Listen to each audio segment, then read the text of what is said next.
زورواکو او غاصبینو ته د ولسمشر غني اخطار او پر طالبانو د فشار راوړلو لپاره پاکستان ته د خلیلزاد ورتګ.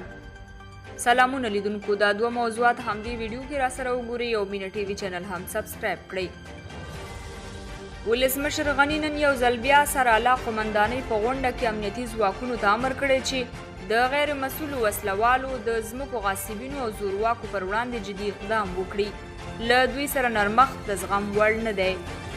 جمهور رئیس محمد اشرف غني په وروستیو څو میاشتو کې د تاوتریخوالي زیاتوالي ته په اشارې ویلي په ډېر تاسف چې طالبانو جګړه کلو ته وړي او له امله یې خلک زیانونه ویني او امنیتي مسؤلینو ته یې لارښوونه وکړه چې په کلو کې د امنیت تامین ته جدي پاملرنه وکړي.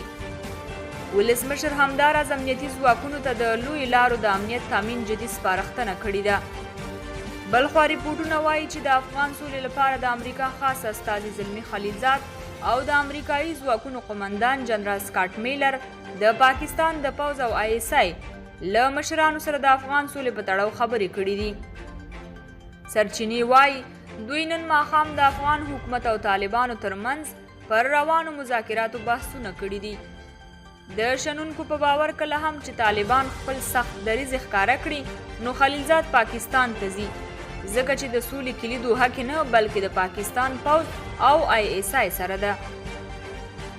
دا په داسې حال کې ده چې د افغان حکومت او طالبانو ترمنځ دوحه کې له څو ورځو راهیسې د بین الافغاني خبرو لړۍ په ټپه ولاړه ده او دواړه غاړو هیڅ کومه رسمي ناسته نه ده کړې.